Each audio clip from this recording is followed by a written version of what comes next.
هڅې پیل د جوړېدو دا وطن د رغېدو بیا آباد بکړي هېواد مټین غښتې دی بچو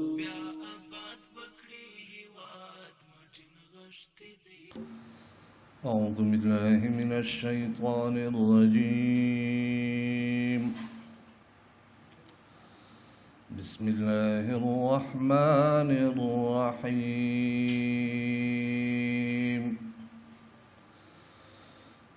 ثلة من الأولين وثلة من الآخرين وأصحاب الشمال ما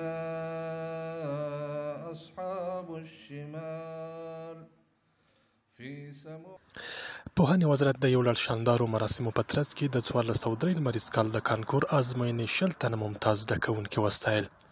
په هغو شاندارو مراسمو کې چې پکې د پوهنې وزارت سرپرست الحاج مولوي حبیب الله اغا، د یاد وزارت رهبرۍ د چارو ادارې لوی رئیس شیخ نور الحق انور، علما کرامو او یو شمېر نور میلمنو ګډون درلود.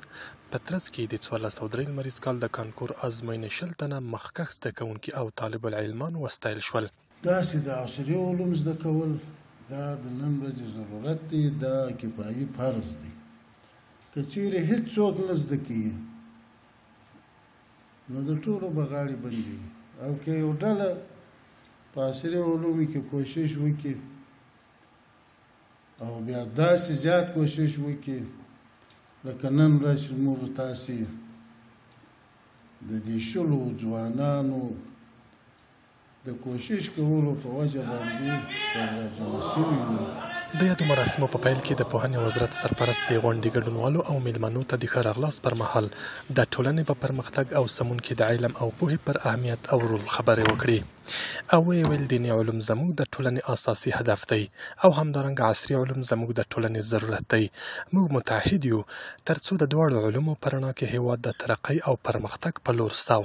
چې دا استعداد الله تعالی چاته ورکړی دا چې دا صحیح سالم استفاده ترې وکړي. استفادې دپاره څوک چې مکلفیت لري د یو سالم ظرفیت ایجاد وشي. ورپسې د چارو ادارې لوی رئیس هم یادو زده کوونکو ته د کانکور په ازموینه کې د بریالیتوب مبارکي وویله او ویې ویل د هېواد په ابادۍ او رغونه کې ستاسو په شان د پوهو ځوانانو ونډه د پام وړ ده. په ورته مهال نورو ویناوالو هم د هېواد په پرمختګ کې د پوهنې پر رول خبرې وکړې او یادو زده کوونکو ته یې د خپلې خوښې پوهنځیو ته د شاملېدو مبارکي وویله. په پای کې د کانکور مخکښ زده کوونکي د پوهنې وزارت د سرپرست او نورو مسؤلینو د لخوا په ستاینلیکونو او ډالیو وویاړل شول.